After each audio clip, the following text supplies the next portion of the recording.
Yo con esto me las arreglo.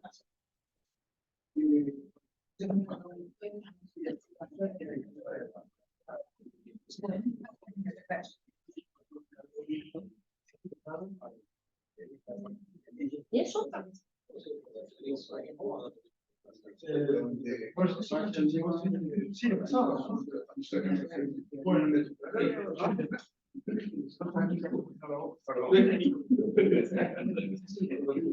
Bueno, tenemos una charla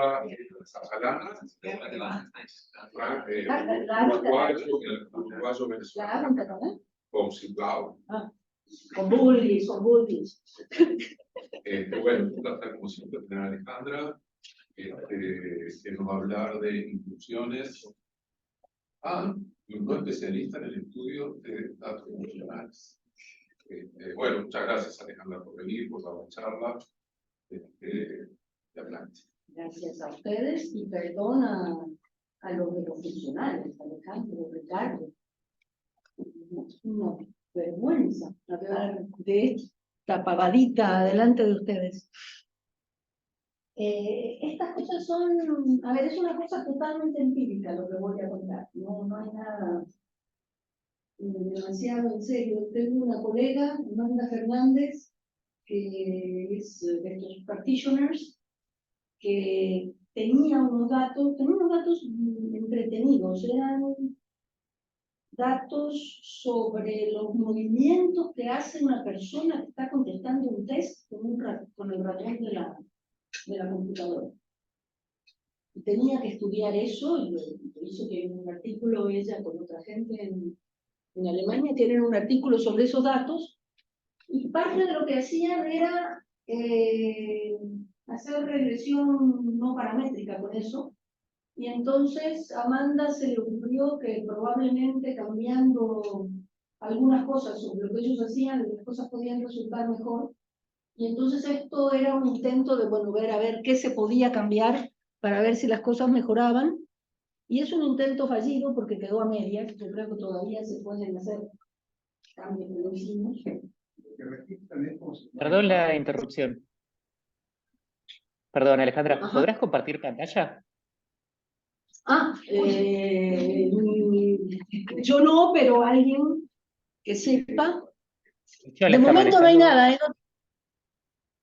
Lo que pasa no está Nico, pero tenemos un Zoom. Hay que... Ahí. Compartir. ¿Y cuál compartimos? Esta. La que... Esta. Gracias, Manu.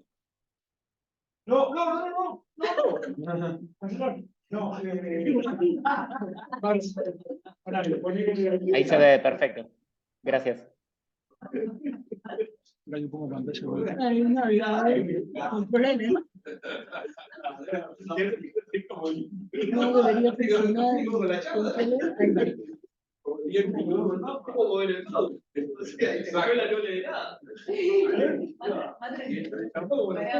Sí, no, esos son los datos de Amanda, que no son los que vamos a hacer. Sí, la ley se puede enredar sobre sí misma. No, horrible. Los datos de Amanda eran terribles. No, pero en el plano. Sí. Tampoco, porque es más... Y no sé bien cómo registraban eso tampoco. Bueno, pero todo esto es mucho menos entretenido que los datos de Amanda y el ratón. La primera vez además que me contó eso, yo pensaba que cuando hablaba del movimiento de un ratón, hablaba de un animalito que se movía. Pero no. Bueno, entonces... ahí. Bueno, entonces, curvas aleatorias, esto no se los debería contar a ustedes aquí. Lo que vamos a tener es una colección de datos que son observaciones de un proceso aleatorio registradas como si fueran una función de R en Rn. No necesariamente deberían ser de R en Rn, pero estas que vamos a estudiar aquí sí. Y en realidad, al final uno tiene una cosa que es como muy multivariante. Uno tiene un registro que es un vector muy largo, de los valores de la función en distintos puntos de observación. Entonces, esencialmente lo que pasa es que uno quiere tener un modelo funcional para aproximar los datos, y entonces por eso no los estudia como si fueran simplemente análisis multivariante estándar. Entonces, por ejemplo, estos son otros registros de los cuales no voy a hablar si termino la charla en un tiempo razonable, porque cosa me queda muy corta, les cuento sobre esto, más viejo. Son distintos datos de niveles de contaminación de óxido de nitrógeno, en el aire en Barcelona, en distintos lugares, y una de las cosas que uno se podía preguntar era si estaban igualmente contaminadas las distintas zonas de Barcelona. Entonces, todo lo que vamos a estudiar a partir de ahora tiene que ver con distancias. Entonces uno quiere medir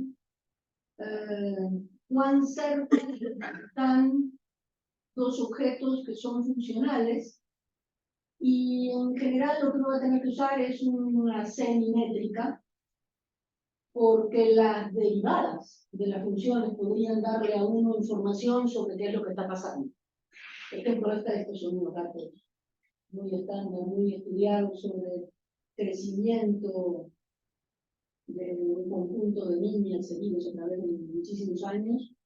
Entonces, estas son las curvas de crecimiento y están la derivada y la aceleración. Y en realidad, la derivada y la aceleración da muchísima información sobre, bueno, si uno quiere comparar, por ejemplo, el crecimiento de niñas y niños, da mucha más información la derivada segunda que la mismísima curva. Entonces dice cuando se acelera el crecimiento, cuando se para, sobre todo en las niñas a partir de la pubertad, dejan de crecer rápidamente, entonces se nota, la derivada segunda trae mucha más información que la curva en persona. Y esto es propaganda de lo que no voy a hacer, porque lo que deberíamos haber hecho en el trabajo que les voy a contar es usar la derivada y la derivada segunda de las curvas, y no exploramos ese tipo de métricas. Así que esto es un trabajo to be continued. Entonces, bueno, definiciones, tenemos seminormas y semimétricas. La diferencia entre una norma y una seminorma es que el producto interno en la seminorma no tiene por qué ser definido posible. Podría haber una cosa que tenga norma cero y que no sea de cero. Es la única cosa rara. Lo fundamental, que es que cumpla con la desigualdad triangular, se cumple.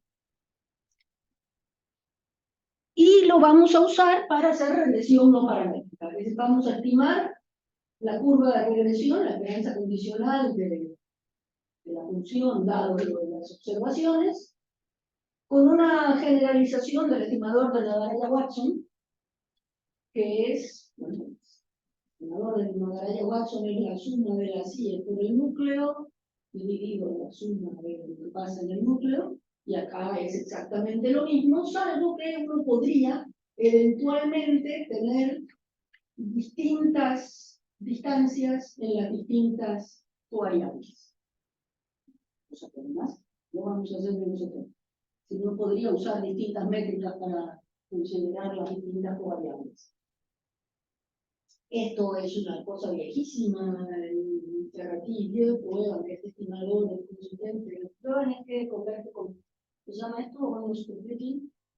Casi. No es casi seguramente, es la serie que convierte.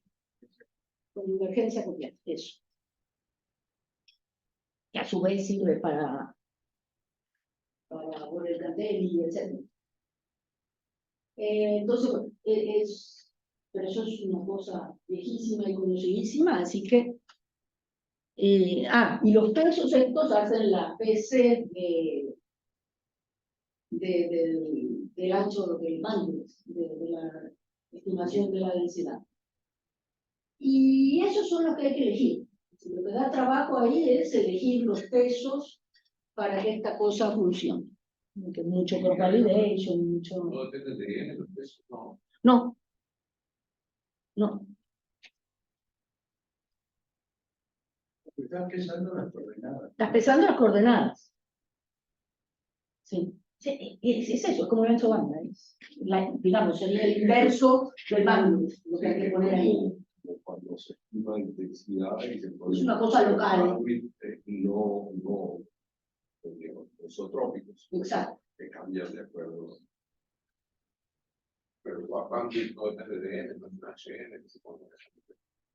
No. No.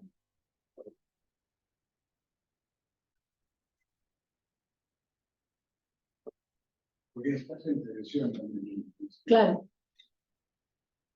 Bueno, entonces, esto ya lo dije.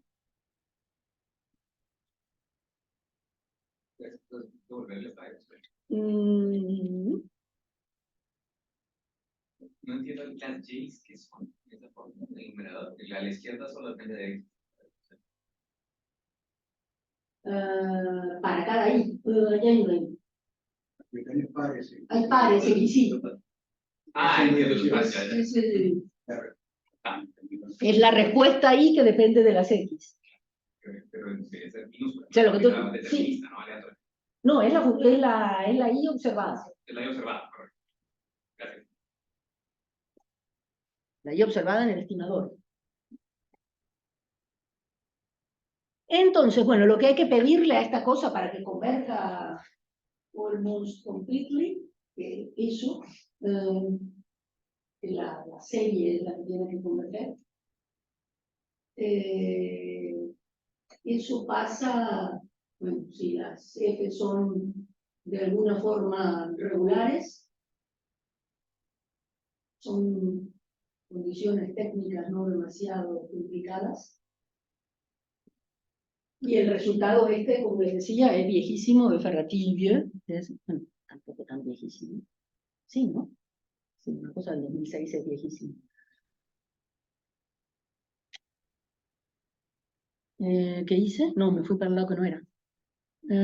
No, sí, claro. Y entonces ahora lo que quiero hacer es usar esto para clasificación y para regresión. La clasificación y la regresión son la misma cosa. En ambos casos estoy estimando una esperanza condicional.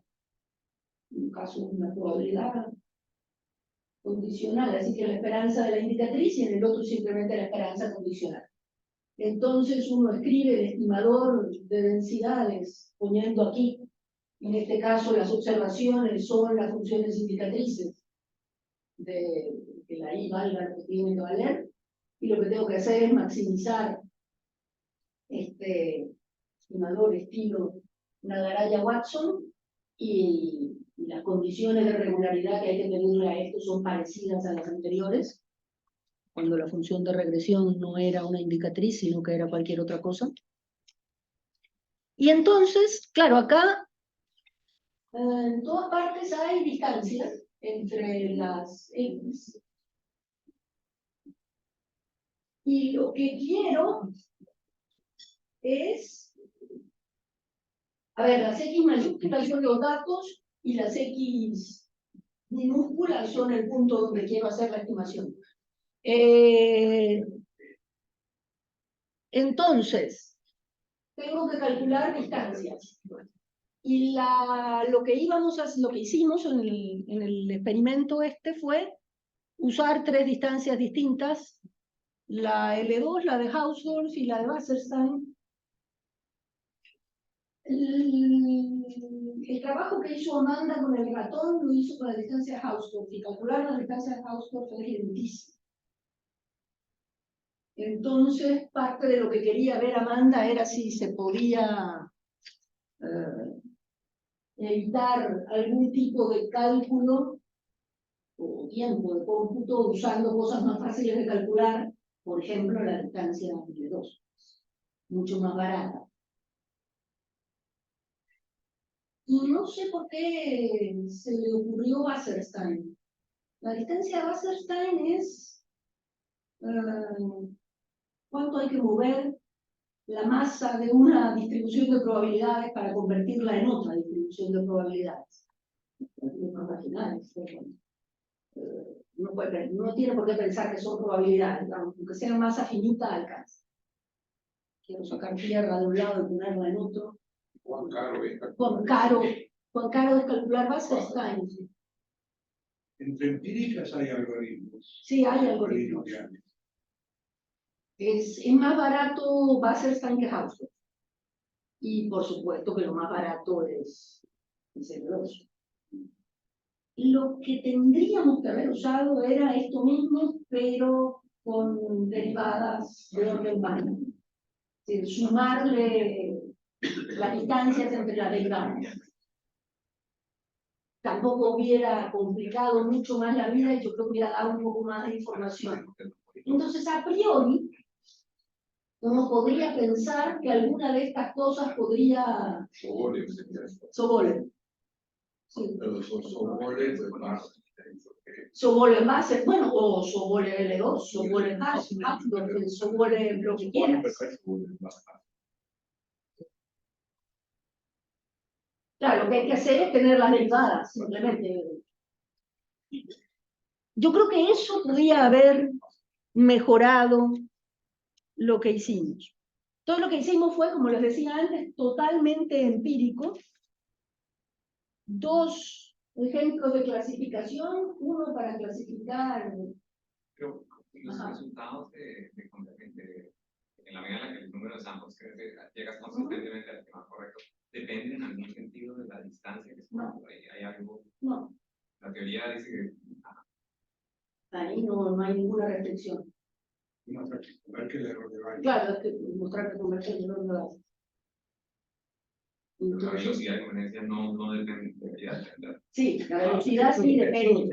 La velocidad depende. Si quiere, tener el caos. O sea, la velocidad sí, seguro que converge, seguro que depende de lo que lista de distancia. Sí, pero vamos a la definición de densidad, es correcta la velocidad. La velocidad puede ser arbitrariamente lenta.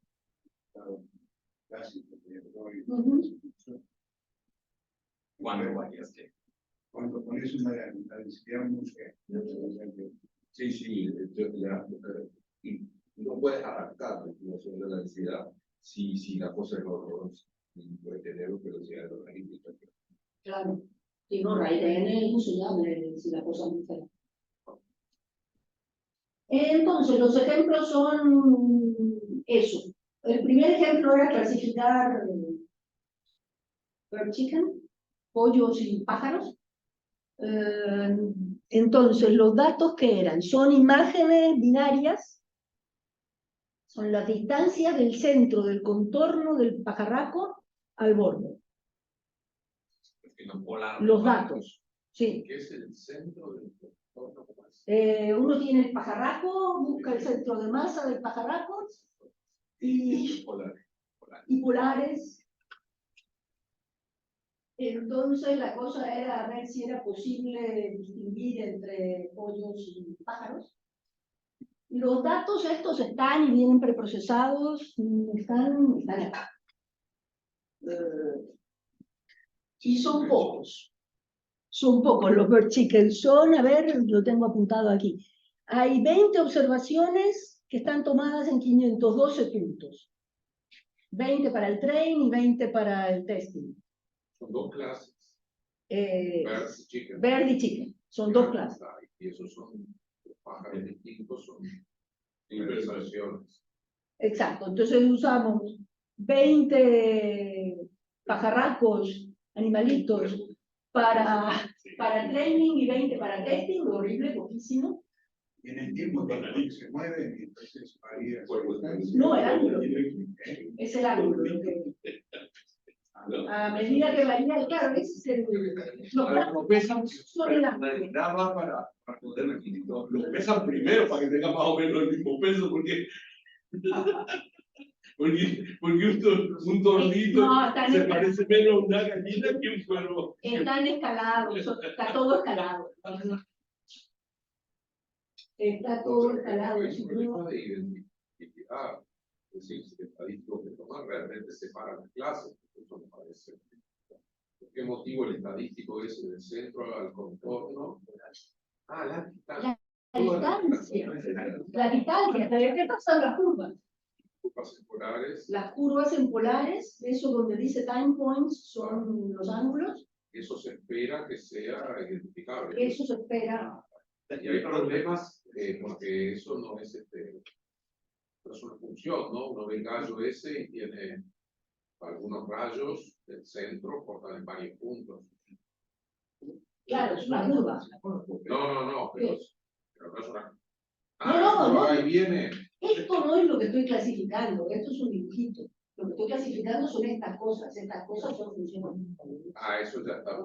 Esto ya está procesado. Los datos son una cosa que luce así.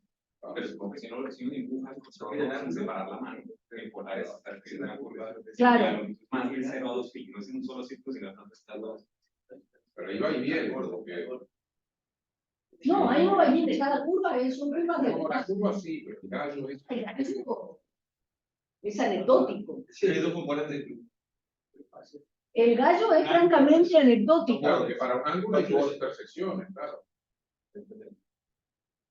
Pero las curvas son eso que está ahí, son bastante bonitas. Bastante más bonitas estas curvas que... Seguro. Bueno, entonces, esta cosa... Sí, son. Bueno, tan continuas como es una cosa registrada en 500 puntos. No, pero la curva no es continua, porque si viene la pata, cuando pasa el ángulo de la pata al cuerpo, hay una dificultad. Yo creo que cómo está medido esto. Estos son curvas Está bien. continuas. Mi duda es, ¿las curvas son, están sugeridas por los animalitos Sí, estos? por no por estos animalitos de ahí.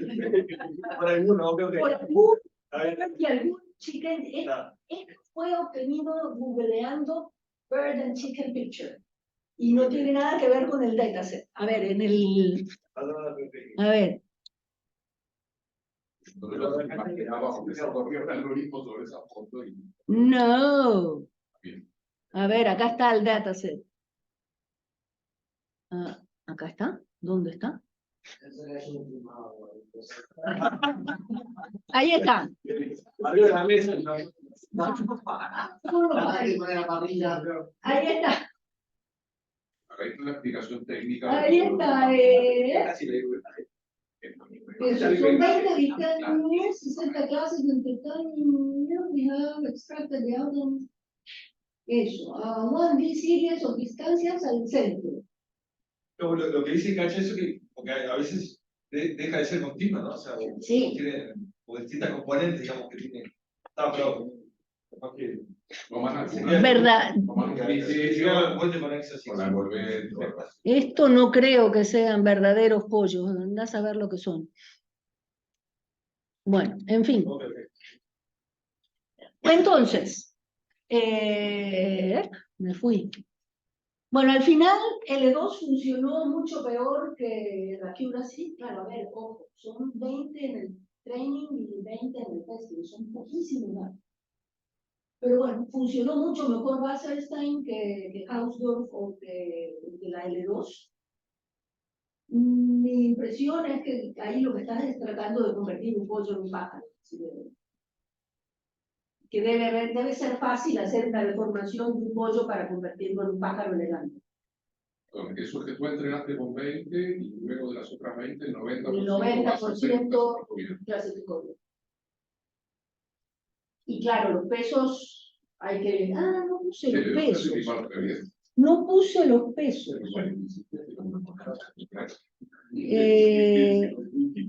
Los pesos... Los pesos además son súper distintos. Claro, las distancias son distintas, entonces que el valor numérico del peso sea distinto no debería llamar mucho la atención. Pero los pesos de acá son menores que 1 y acá son menores de 40 o 50. Eso significará algo. Los W. Los W. Los pesos son el peso, porque hay una sola covariable, ¿no? ¿No tenés separado gráfico de los pollos de las dos especies? Lo debo tener en otro lado, no acá, pero lo debo tener.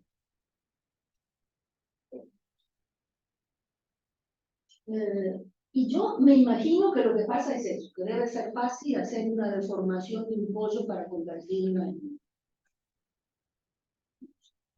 Depende de quién sea el bird. En un, ¿cómo se llama esto? En un chajá seguro que se puede. Pavo se debe poder convertir en un chajá. No creo que la gente de Bird Chicken haya oído hablar de chajás en su vida, ¿no? Yo tampoco, ya que fui hasta que pasé a la infancia de los padres de Diego. ¿Quiere casar? El otro dataset que usamos era una clasificación multiclase, un poco tramposa, porque hay muchísimas clases y muchísimas covariables, pero solo usamos, no habíamos descubierto el Google Colab todavía.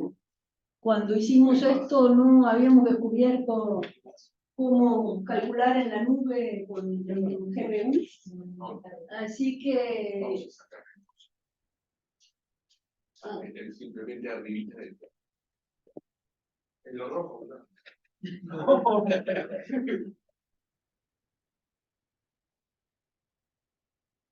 Estos. Ajá.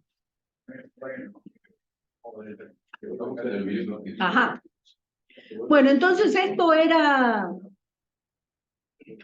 Al final acá, estos son distintos coeficientes que no sé exactamente qué son. Acá todas las explicaciones. Solo usamos 3 clases y 4 predictores. Esto es gente diciendo,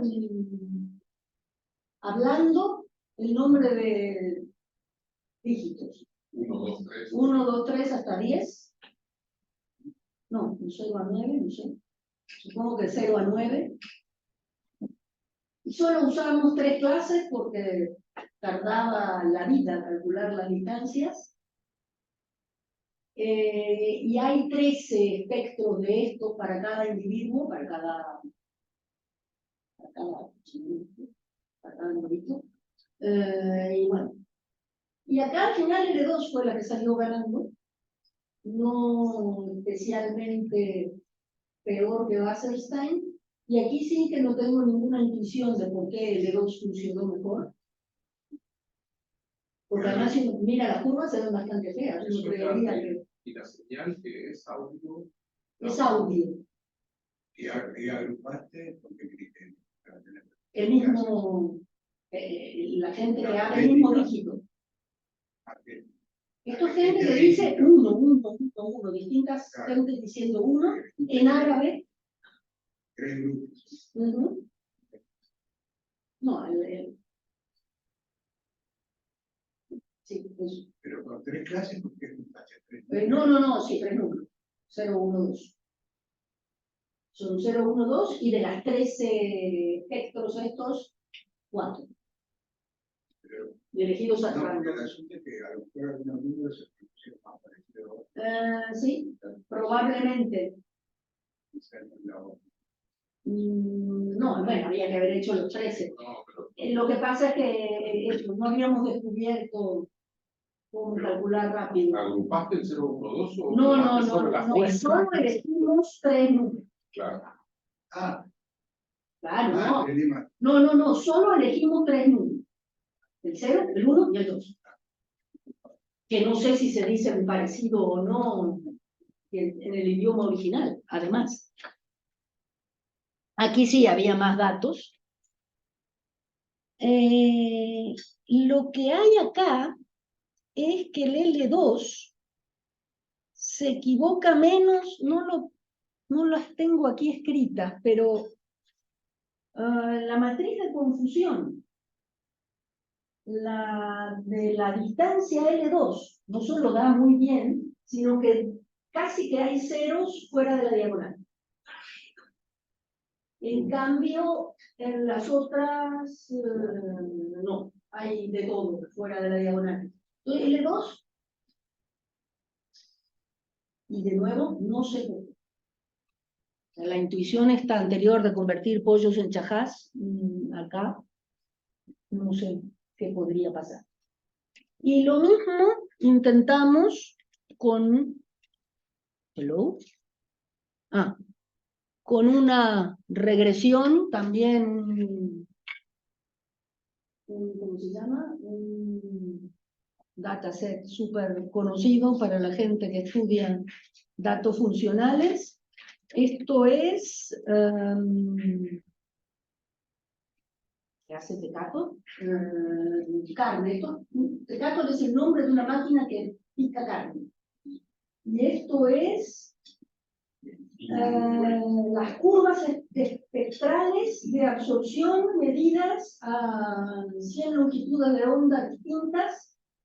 Y las covariables son el porcentaje de grasa y el porcentaje de agua. Y el porcentaje de proteína. Entonces la cosa es, queremos predecir el porcentaje de grasa conociendo la absorción y el porcentaje de grasa y el porcentaje de proteína. Esto es regresión. Sí, esto es regresión. El porcentaje de grasa y el porcentaje de proteína son numeritos. Lo que es una curva es las absorciones etnias.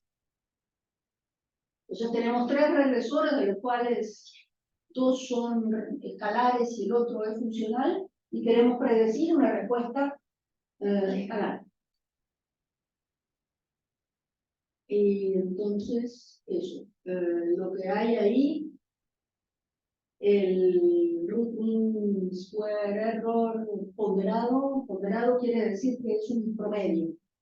Hicimos esto 70 veces para fijar bien los pesos. 70 veces, porque si no la máquina se colgaba horriblemente. Y estos son el error cuadrático medio, el promedio de estos 70 errores cuadráticos medios con los pesos. Esos están elegidos con Leave One Out Cross Validation. Entonces eso demora mucho.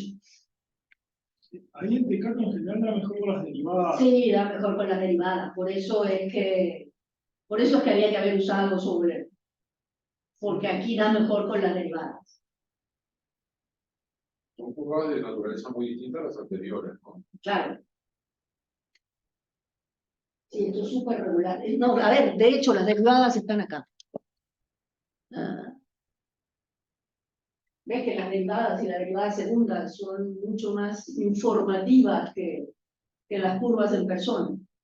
Entonces, incluso las correlaciones entre la grasa y la absorbance está clarísimo que ahí hay que usarlo. La correlación para cada punto. Para cada punto. Entonces, claro que hay que usar esto. Could have been used, tendríamos que haberlo hecho. Y yo creo que esto hubiera funcionado muchísimo mejor. Todavía estamos a tiempo. Lo quise hacer antes de la charla y resulta que no tengo,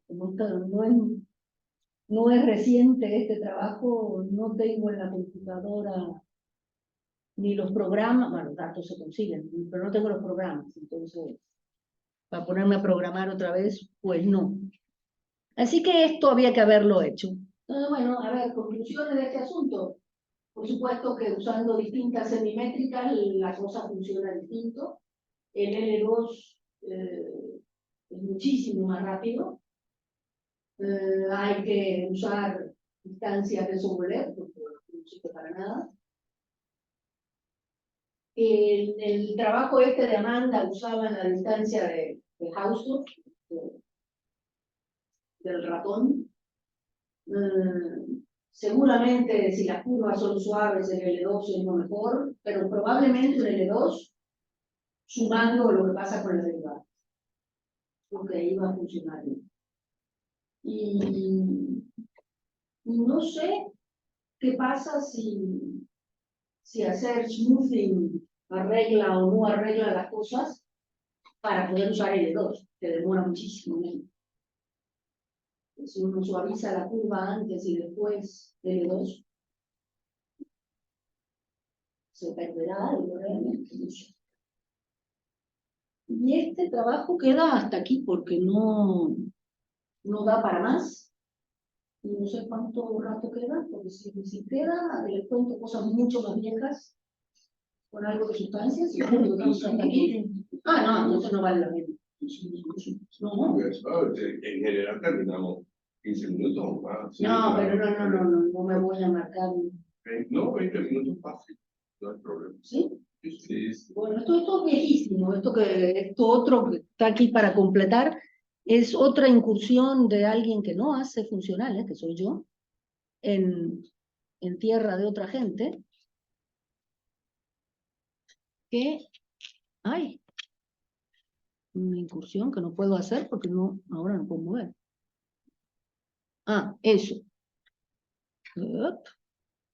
¿Qué pasó? Aquí. Esto. La otra cosa es, no tiene nada que ver, esto ya lo recargo, lo escuché hace años, no se acaba, ¿no? En La Coruña. Sí. Yo tengo una memoria corta, la voy borrando. Ah, bueno. Esto en Coruña ocurrió hace muchísimos años. Esto es un problema, un two-sample problem. Hay dos conjuntos de curvas y quiero saber si el fenómeno aleatorio que las produjo es el mismo o no. Si la ley que produjo las X coincide con la ley que produjo las Y. Entonces, varias formas de... Ay, ¿qué no me deja?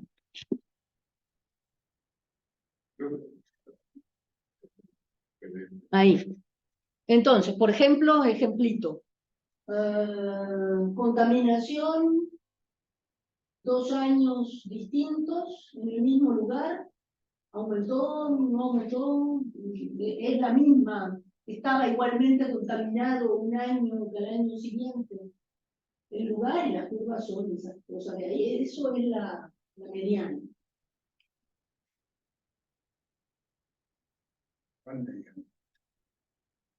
De las curvas. Las grises son las curvas y lo otro es la mediana del punto. ¿Sí? Punto.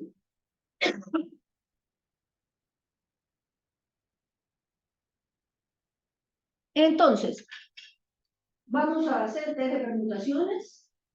Es un trabajo que hice con Adolfo Cruz.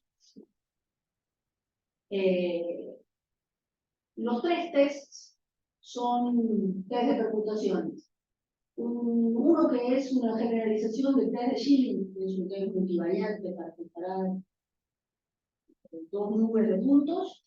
El otro es una cosa tipo Wilcoxon, no debería llamarle Wilcoxon, debería llamarle Ansari-Bradley, por cosas que veremos después, pero es una cosa de ese estilo.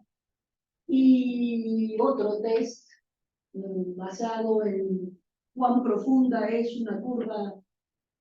Hay que usar metaanálisis porque vamos a tener muchos p-valores. Lo que vamos a hacer es comparar cada curva con el otro conjunto. Cada i con todas las x.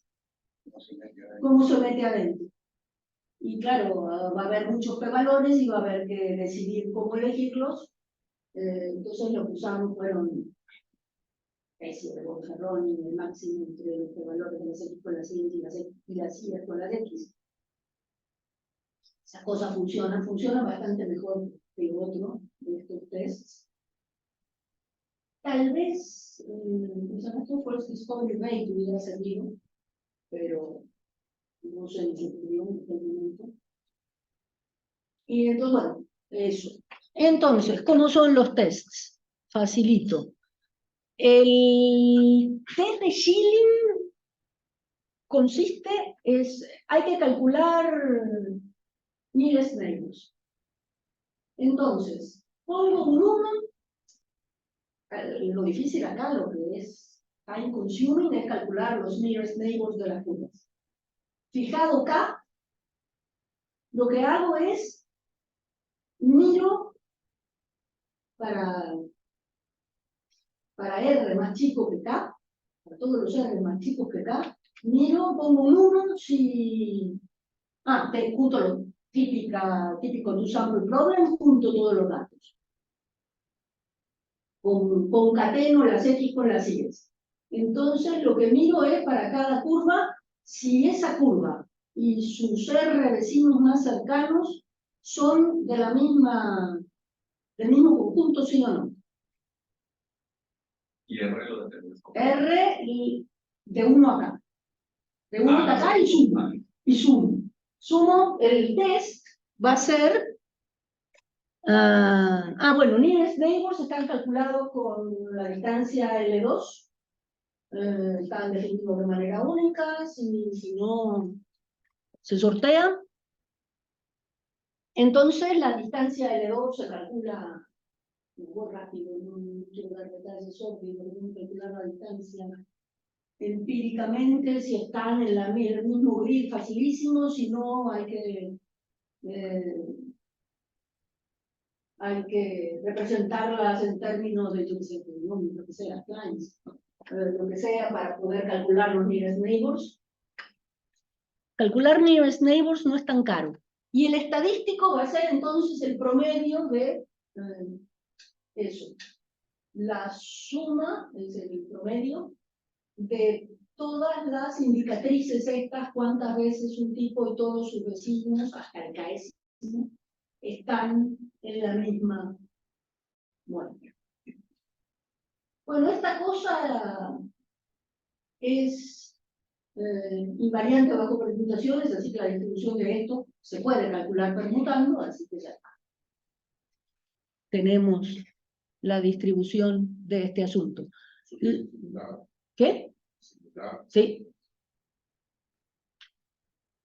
Entonces, esto no es costoso, porque, bueno, lo que hay que hacer es contar índices y sumar y no sé qué, créanme que no es costoso. De hecho, lo más caro es el nearest neighbors, pero hay algoritmos que son un poco menos que cuadráticos para calcular nearest neighbors, entonces con eso ya está, el resto lineal. Lineal en el número de puntos y en el número de neighbors que uno elija. Pero no, esto no es tan terrible desde el punto de vista computacional. Además, si las cosas salen bien, esto tiene una distribución asintótica conocida. Lo que pasa es que tampoco vale mucho la pena usarla.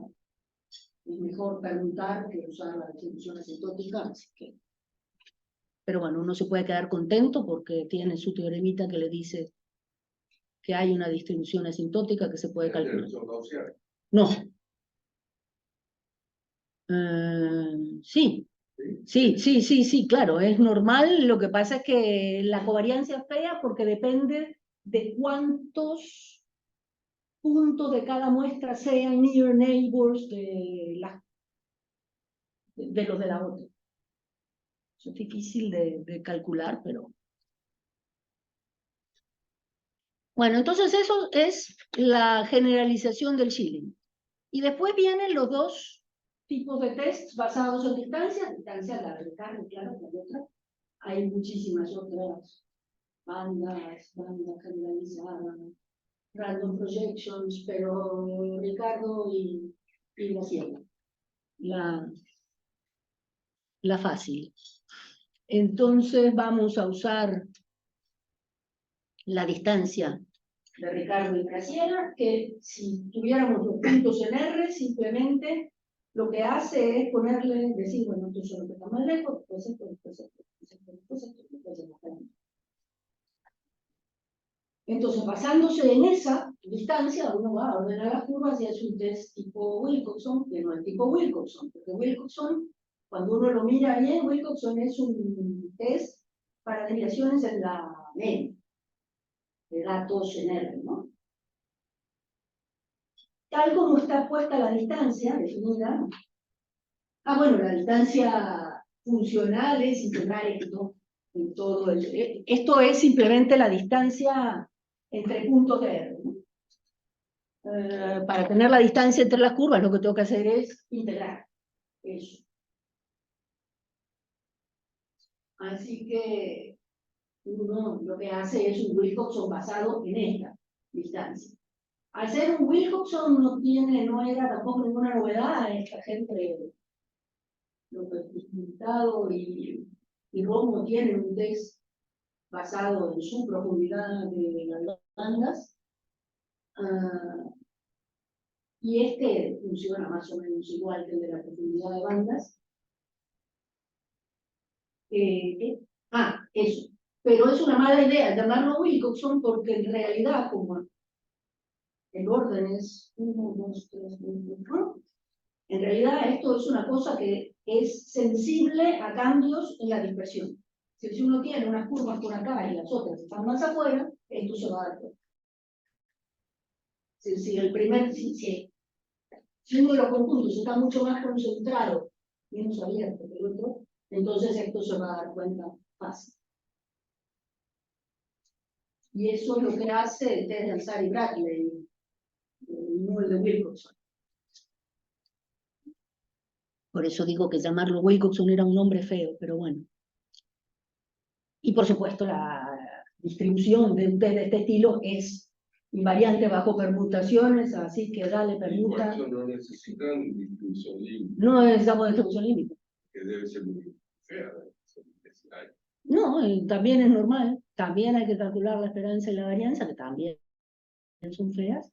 Pero... Porque cuando la integra, tiene como cada una es gaussiana, entonces la integra tiene una gaussiana, pero ahora tiene la correlación. La correlación. Un test de Wilcoxon unidimensional. Exacto. Pero de nuevo, permutar y para adelante. Y el último test es exactamente el mismo cuento, pero lo que les decía antes, ¿no? Cuán profunda es cada curva dentro del conjunto del anterior. Calculo la proporción de curvas de uno que son profundas en el otro y viceversa, y después entonces tengo un montón de p-valores, y lo que tengo que hacer es combinarlos. Entonces, en general, cuando uno tiene un montón de p-valores calculados en tests sobre datos que son esencialmente lo mismo, y que no tienen dependencia, resulta que eso, que menos la suma de menos el logaritmo de los p-valores es una gama. Bueno, claro, a ver, los p-valores son uniformes, menos el logaritmo de eso es exponencial, la suma de exponenciales es gama, no hay ningún misterio. Pero eso si las cosas fueran fáciles, acá no es tanto porque... Eso bajo dependencia del diagrama. Bajo independencia. La suma de exponenciales es una gama. Es eso. Sí, es eso, no hay ningún misterio. Pero los valores acá no son. Bien. No, pero son uniformes. Entonces, la cosa es eso, está sumando p-valores de cosas que no son independientes. Entonces hay que ver cómo demonios se hace eso. Bueno, entonces, ¿quiénes son los p-valores? Era lo que decía antes, ¿no? ¿Cuán central es una curva respecto de el otro conjunto?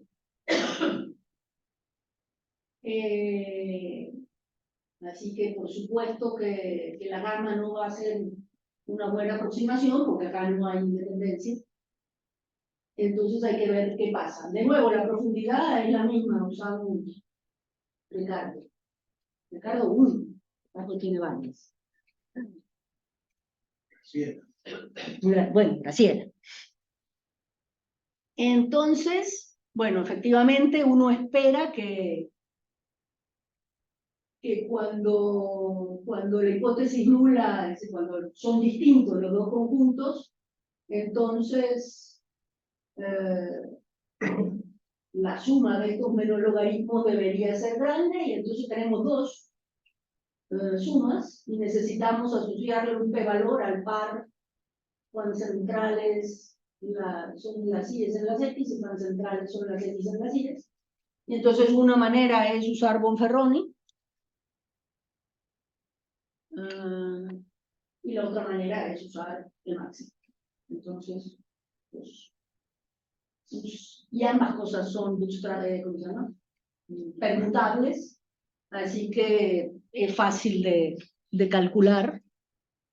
Y rapidito me voy a, otra vez me quedé colgada. Cuando dices aplicar y proceso de permutaciones, porque tu estadístico te viene invariante por permutación, Sí. puedes generar datos nuevos permutando Los datos originales. Exacto.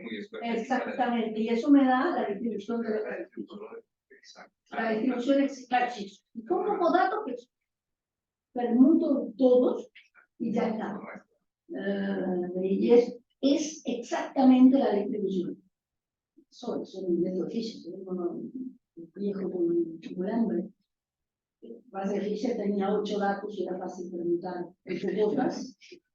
Pero nosotros lo hacíamos para el PIE, en la guía de Matías Carrasco, hay un capítulo dedicado a la permutación para que aprendas sobre eso. Para esa idea, ¿no? De que no, si son pocos, es todo lo que hay. Y si no, claro, si hay demasiadas permutaciones, Davidson y Hinckley, que son la Biblia de Bootstrap, dice que con 1000 permutaciones uno ya tiene todo resuelto. Yo la creo, 1000 y ya está. ¿Qué? Es el factorial. Sí. Sí, por eso si N20 ya se te fue de las manos la distribución exacta. Bueno, entonces eso, era como les decía, o el máximo o simplemente 2 veces el mínimo, que es usar Bonferroni. No, para nada. No. Entonces ya está. Entonces, bueno, comparación empírica de la potencia de todas estas cosas contra un test de Horvath y Kokoschka para igualdad en la media. Ojo, igualdad en la media, con lo cual va a salir mal en muchos ejemplos y bien en otros. Entonces, el primer ejemplo era una simulación, un browniano geométrico y ver qué pasaba. Un browniano geométrico cambiando todo, cambiando de dónde sale, cambiando el drift y cambiando la desviación estándar. Volatility. Entonces, claro, dependiendo de lo que cambie, las curvas son o realmente lo que tienen, a ver, las grises son las estándar, y cambio con el drift, evidentemente lo que produce es un cambio en la media, entonces ahí se va a notar, y cambio en la volatilidad, en este caso las achata. Y el otro cambio simplemente es de dónde arrancó, así que ese no debería hacer nada. Y acá el que gana es el test de Schilling con 10.000 neighbors. La curva amarilla de Schilling con 10.000 neighbors. Wilcoxon no se entera de nada. No se entera realmente de nada. Y los demás, bueno, más o menos. Y el de Kokoschka y Kokoschka y no sé quién es el marroncito, medio verdoso que está entre los dos violetas. Ese es Kokoschka. el tamaño de la muestra versus No, eso es cuán grande es tiempo. la perturbación. El eje X dice No, delta. Delta.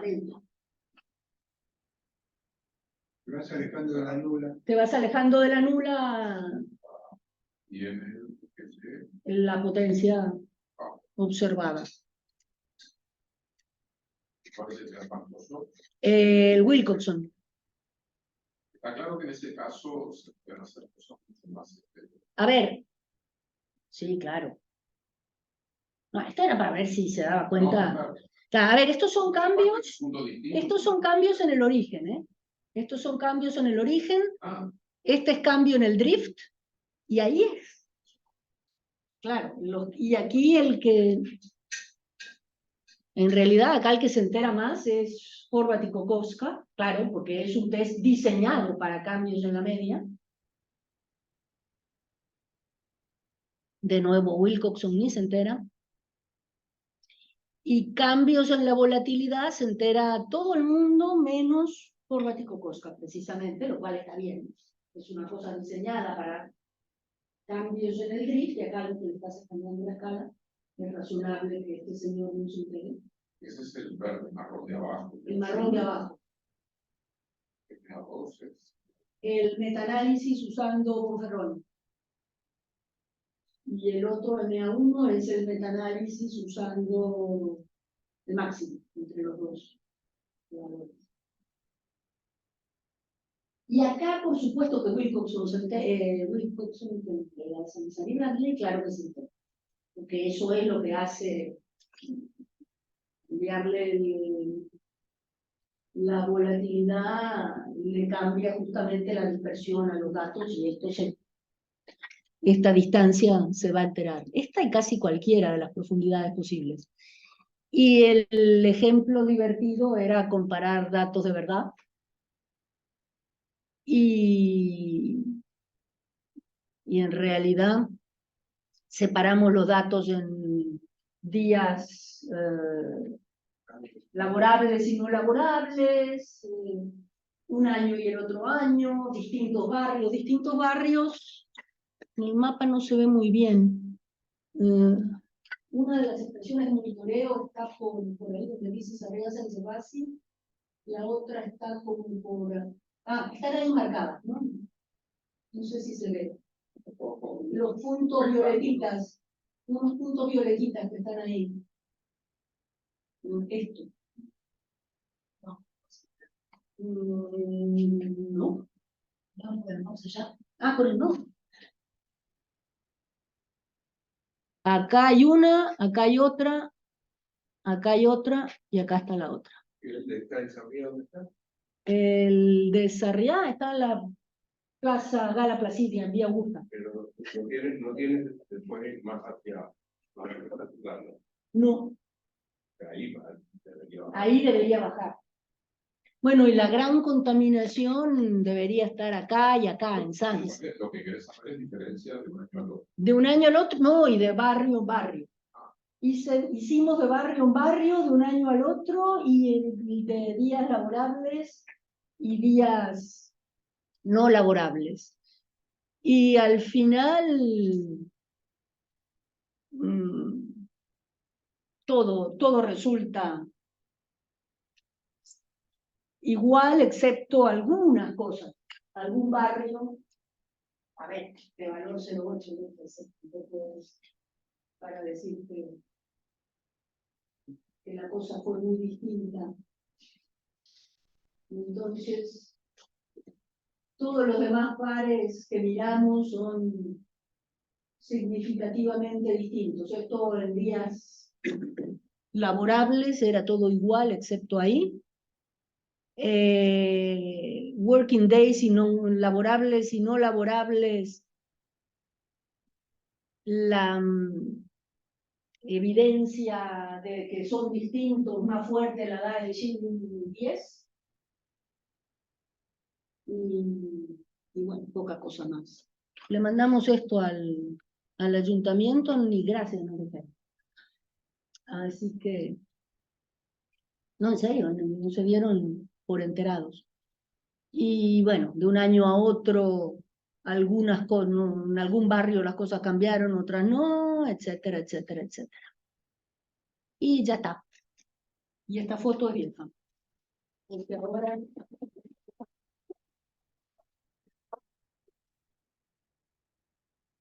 Preguntas del Zoom.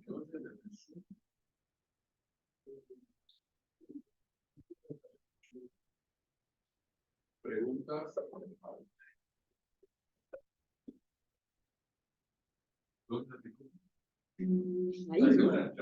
¿Me escuchan en el Zoom? No. Sí, sí, te escuchamos. Sí, se escucha, se escucha. Quería darles la prioridad a las preguntas. Si quieren comentar algo. Por acá no, gracias. Genial. Bueno, preguntas también.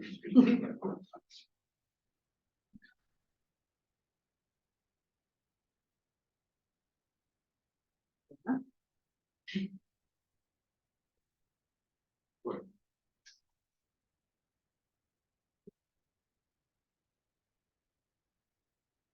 Seguimos con, ¿qué tenemos? Próxima. Ah, ya.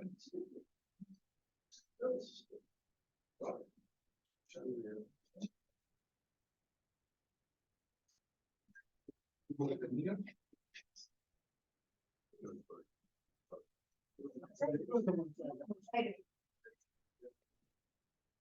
Me dijeron que un libro que pareció una charla que tenía. Y entonces. Ah, para la charla y. Vale. Acá hay un video. Y le contó a alguien que estaba en el sur. Ay, Era una neuróloga. hijo. Por eso instantáneo. Por lo que había visto en el evento del cáncer, ¿no? Sí. Pablo.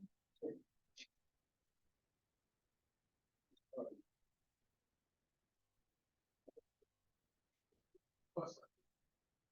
Y para un hay en frente un llamado a ministros. Sí, hay una cantidad de gente que le haga algo. No sé qué, en la U.